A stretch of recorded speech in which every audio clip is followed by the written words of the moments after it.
పక్కన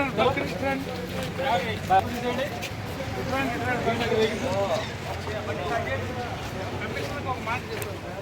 కమిషనర్ సంగతి చెప్పలేము సార్. మన ప్రాసెస్ ఫాలో అవుతున్నారు. వాళ్ళైతే తీసేస్తారు, పర్మిషన్ కూడా చెప్తున్నారు.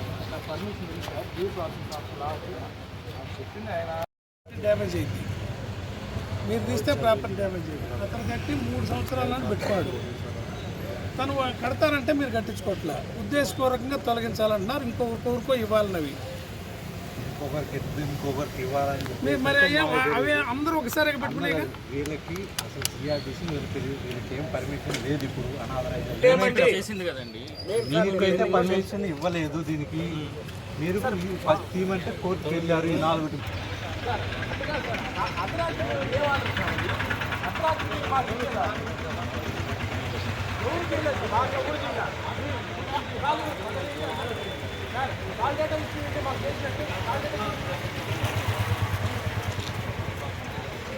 మీరు కాల్ డేటా చూపించండి. నాకేం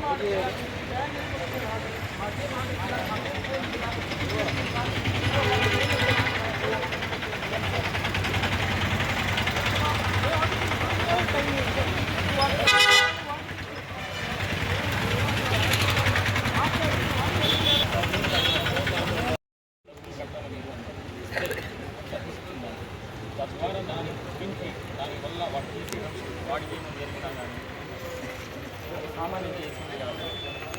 నేను హైదరాబాద్ ఇంజనీర్ ఇచ్చే ప్లాన్ చేయించుకొని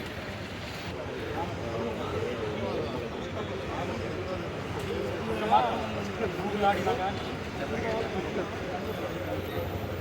దాదాపు 15 మంది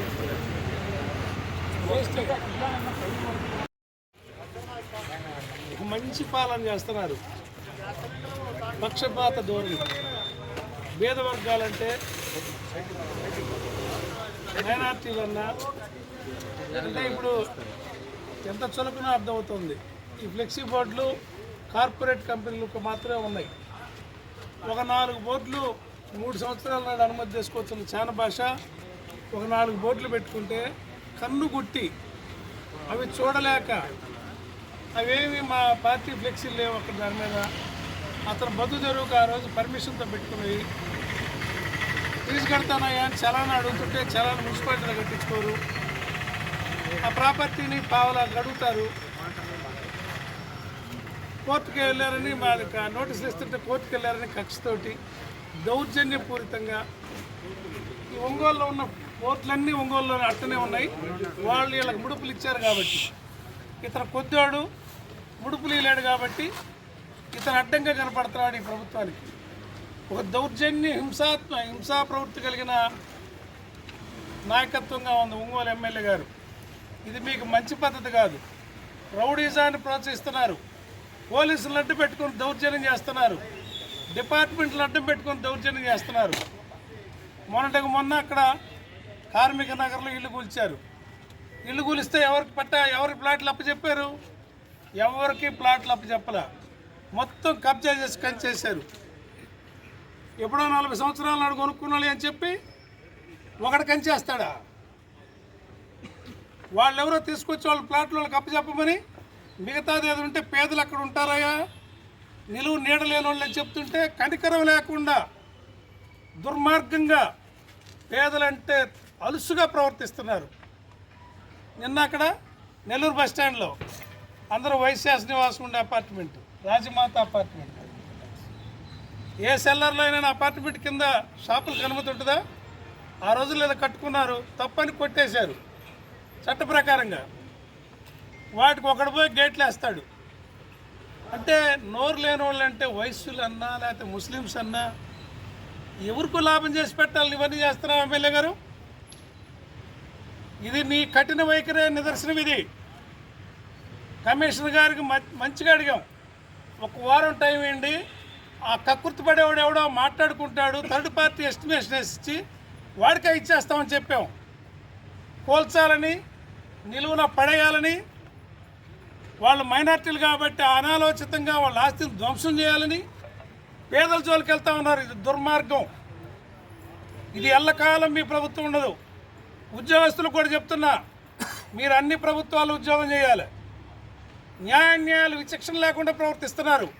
కమిషనర్ నేను ఫోన్లో మీరే పెద్ద మనిషిగా ఉండి పరిష్కారం చేయండి, కావాలంటే అమ్మేస్తాడు, ఆ ఎవడో ఆశపడ్డవాడికి అమ్ముకుంటాడు అని చెప్తే కాదని కూల్చేయడానికి ప్రయత్నం చేస్తున్నారు. ఎంత దుర్మార్గం ఇది! మీకు భార్య బిడ్డలు లేరా? కొద్ది వాళ్ళ జోలికి వెళ్తున్నారు. ఇది ఆస్తిని ధ్వంసం చేస్తే ఈ పాపం ఊరగబోదు. అన్యాయం చేసిన వాళ్ళందరినీ పక్కన పెట్టుకున్నారు. ఆ రోజు వైఎస్ఆర్ పార్టీలు మా ప్రభుత్వం హయాంలో కూడా ఎవరైతే అకృత్యాలు చేశారో వాళ్ళందరూ మీ కూటమిలో చేరారు. ఎవరు నేరస్తులు ఇక్కడ? మీరు నేరస్తులు. అందరికీ దుర్మార్గులకి అన్యాయస్తులందరికీ షెల్టర్గా ఉన్న మీరు దుర్మార్గులు. ఈరోజు చేస్తుంది ఈ దుర్మార్గం. ఈ దుర్మార్గాలకు ఒక రోజు చరమగీతం పాడే రోజు వస్తుందని ఈ సందర్భంగా తెలియజేస్తున్నా. అన్యాయం, దీన్ని పూర్తిగా ఖండిస్తున్నాం. ఇది మైనార్టీల మీద, దళితుల మీద జరుగుతున్న దాడులుగానే దీన్ని చూస్తున్నాం. అక్కడ కార్మిక నగర్లో వాళ్ళు ఇల్లు వేసుకున్నారు. అది తప్ప ఒప్ప న్యాయం తేల్చమంటే ఎవరు న్యాయం తేల్చరు, అందరూ తలంచుకుంటారు. మీ అధికారానికి ఐఏఎస్లు సైతం తలంచుతున్నారా? మీ అధికారానికి కమిషనర్ సైతం తలంచుతున్నాడా? ఇంత జీ హూజర్ అంటున్న అధికారులు ఉద్యోగాలు చేయకపోతే అడుగుతున్నా. దుర్మార్గంగా ఉంది ఈ పాలన. ఇది మంచి పద్ధతి కాదని, ఎక్కువ కాలం సాగదని మళ్ళీ చెప్తున్నా. ఇటువంటి ఆస్తుల జోలికి ఆశపడే వాళ్ళకి చెప్తున్నా, రేపనే రోజు ఒకటి ఉంటుంది. ఇదే గుర్తుపెట్టుకోండి, రేపనే రోజు ఒకటి ఉంటుంది. ఊరు వదిలిపెట్టిపోయే రోజు వస్తుందని ఈ సందర్భంగా తెలియజేస్తున్నా. సార్ ఇప్పుడు ట్యాక్స్ కట్టడానికి అతను వెళ్తుంటే చలానా రైజ్ చేయట్లా. చలానా ఇస్తే అతను ట్యాక్స్ కడతాడు. చలానా ఇవ్వట్లా ఉద్దేశపూర్వకంగా అతను డిఫాల్ట్ చేయడానికి.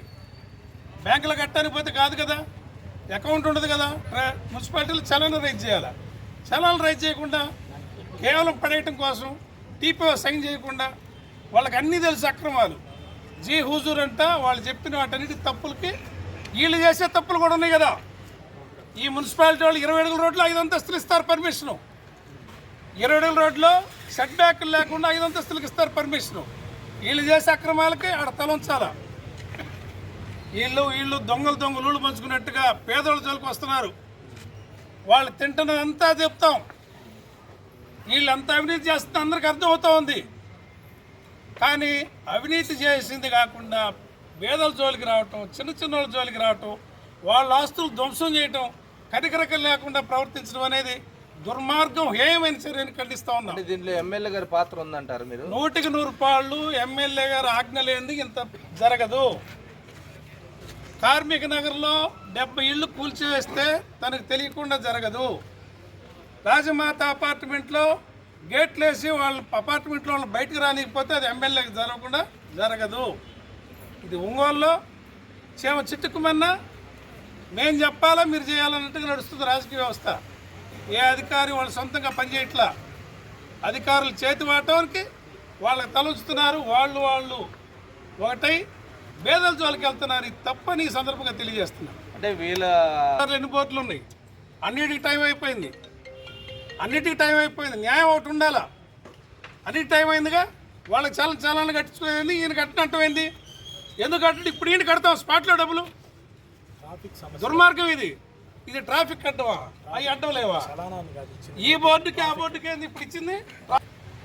మిగతా వాళ్ళందరికి ఇస్తే పాపం వీళ్ళు ఊర్లో అందరినీ ఒకే రకంగా న్యాయంగా చూస్తారని మేము మాట్లాడం. ఒక్కరికే ఇచ్చాడు. ఒంగోలు ఇంటి బోర్డులు ఉంటే ఒక్కరికే ఇచ్చాడు. అది నేను తప్పంటుంది.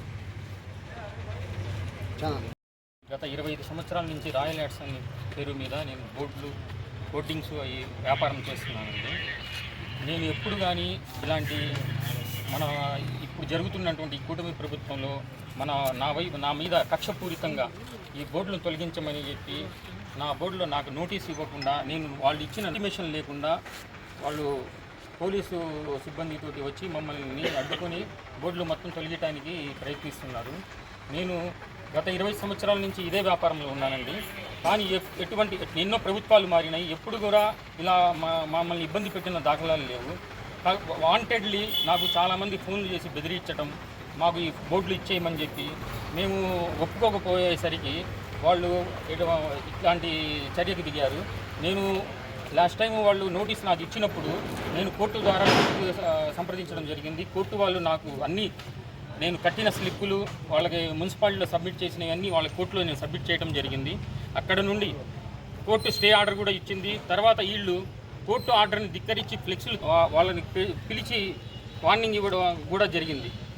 మీరు ఏ విధంగా వాళ్ళకి పర్మిషన్ ఉంటే కోర్టులో ఆర్డర్ తర్వాత కూడా మీరు వాళ్ళ రిమూవ్ చేయడానికి మీరు ప్రయత్నిస్తారని చెప్పి జరిగింది. ఆ తర్వాత 3 నెలలు ఆగారు. యాక్చువల్గా ఇది ఏంటంటే ప్రాసెస్ ఏంటంటే ప్రతి సంవత్సరము రెన్యువల్ చేస్తారండి. నా దగ్గర నేను ఇప్పుడు రెన్యువల్ చేయడానికి అని మార్చి వచ్చింది కాబట్టి నేను వెళ్ళి కలిశాను. నాకు రెన్యువల్ చేయండి, నేను డబ్బులు కడతానని చెప్పి. కానీ వాళ్ళు నాకు నోటీసు రైట్ చేయకుండా, డబ్బులు కట్టించుకోకుండా వాళ్ళు ఏకదంగా వాళ్ళు సెలవు దినాల్లో నా షాపుకి నోటీసులు అంటించి వాళ్ళు వచ్చి పడేయడానికి ప్రయత్నిస్తున్నారు.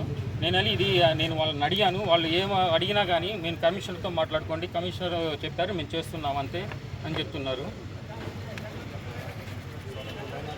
ఇది వాంటెడ్లీగా ఇక్కడ ఇదే లైన్లో దాదాపు ప్రకాష్ ఆర్ట్కి సంబంధించినవి దాదాపు 8 బోర్డులు ఉన్నాయండి, 16 బోర్డులు.